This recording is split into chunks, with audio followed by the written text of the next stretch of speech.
이 세상에서 가장 행복한 사람은 누구라고 생각하세요? 아마 그 정답을 알고 계실 겁니다. 죄의 문제를 해결한 사람이 가장 행복한 사람입니다. 죄의 문제가 해결됐다는 것은 뭐예요? 구원받았다 하는 것이죠. 구원받은 사람. 구원은 어떻게 얻을 수 있어요? 내 힘으로 얻을 수 없죠. 죄인이 우리가 스스로 우리를 구원할 수 없습니다. 하나님이 우리를 구원해 주셔야 가능한 것이죠. 그런데 하나님이 예수 그리스도를 통해서 우리를 구원하셨어요. 구원할 가치가 있는 존재가 아님에도 불구하고 우리를 구원해 주신 것, 그래서 새 생명을 얻은 것, 이것이 인간에게 주어진 가장 행복한 일이라고 말할 수 있습니다.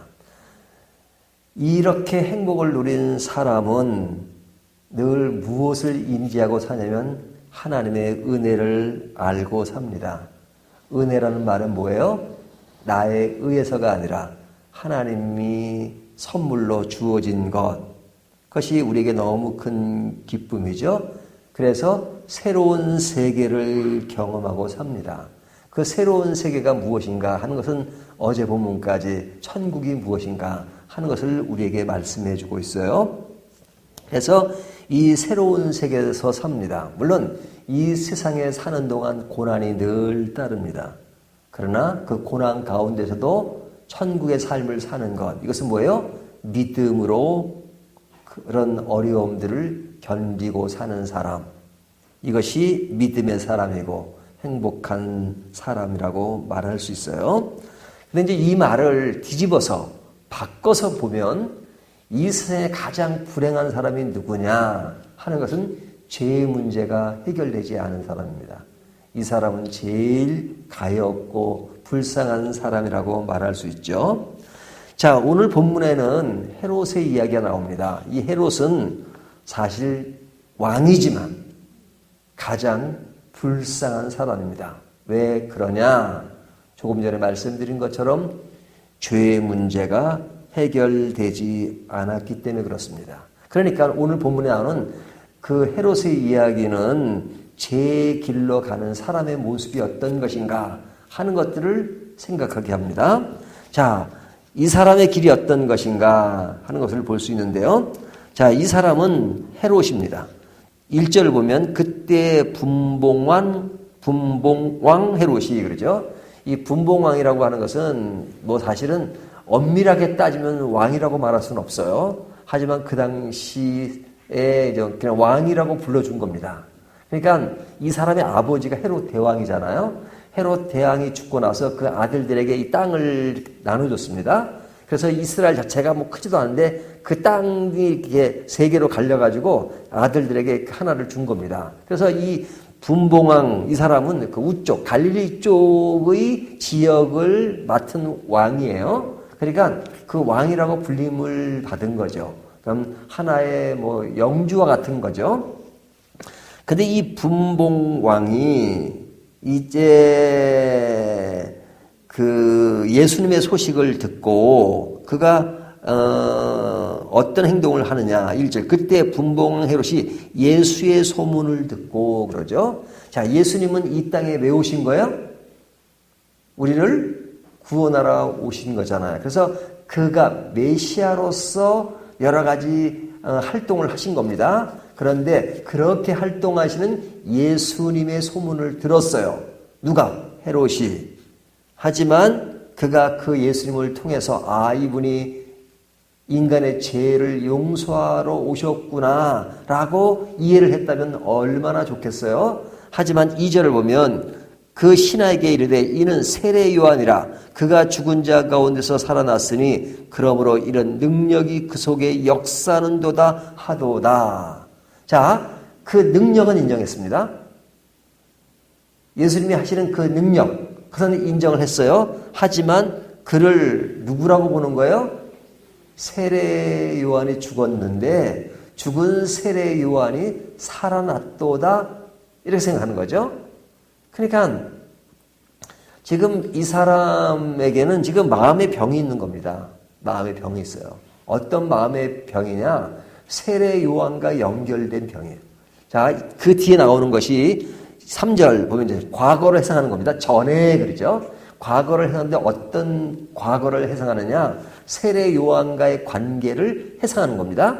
그러니까 세례 요한의 잔재가 그의 마음속에 지금 남아 있는 거예요. 그런데 예수님의 소식을 듣고 예전에 그 세례 요한이 살아났다라고 생각하는 겁니다. 그러니까 지금 마음의 병이 좀 깊어진 거죠. 그 예수님 속에서 과거 자기의 어떤 그 상처가 있는 것을 보는 겁니다. 근데 그 상처의 대상자로서 예수님을 봐요.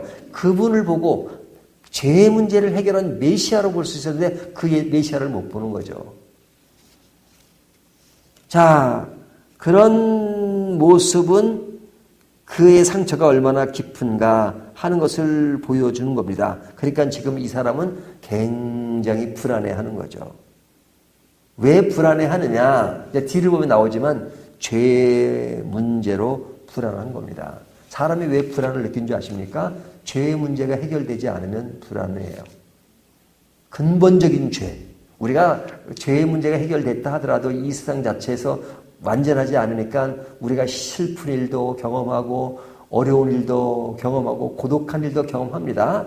하지만 그렇게 경험하는 것과는 차원이 다른 아주 근본적인 불안의 문제를 경험하는 건 뭐예요? 죄의 문제가 해결되지 않으면 아주 원초적 불안을 가질 수밖에 없어요. 죄의 문제가 해결되지 않으면.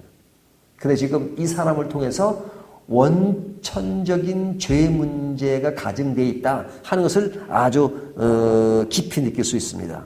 그래서 굉장히 불안해합니다.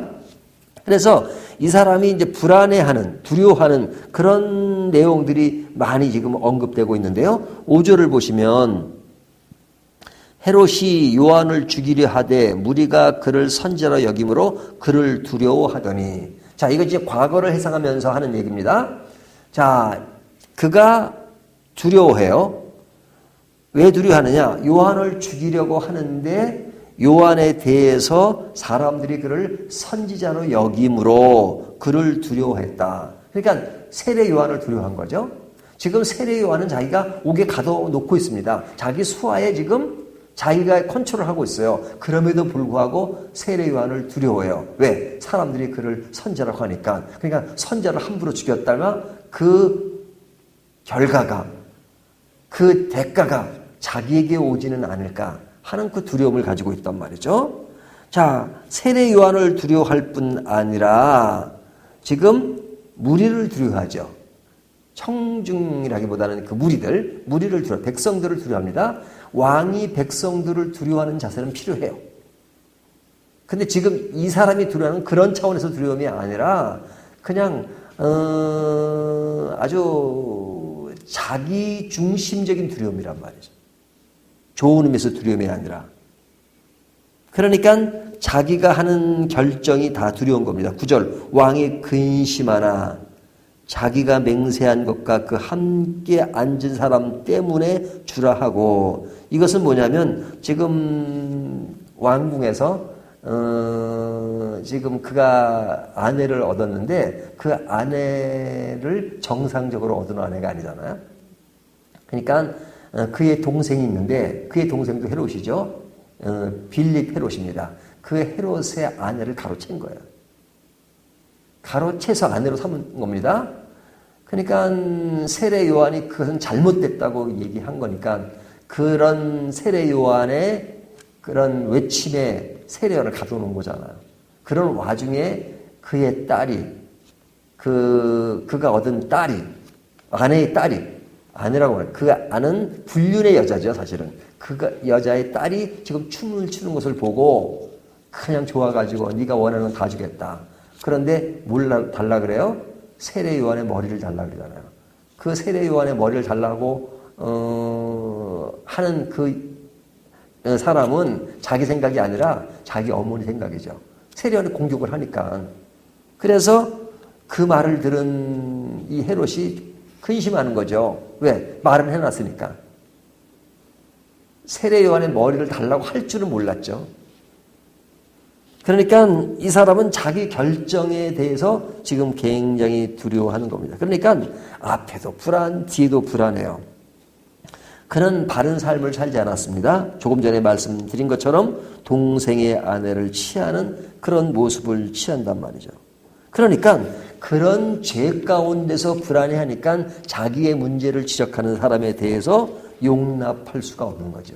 그래서 3절 4절에 보면 전에 헤롯이 그 동생 빌립의 아내 헤로디아의 일로 요한을 잡아 결박하여 옥에 가두었으니, 그러니까 자기의 문제를 지적한 것에 대해서 지금 불안해하면서 세례 요한을 옥에 가둔 겁니다.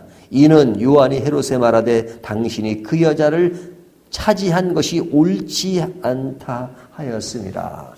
인간은 누구나 완벽하지 않잖아요.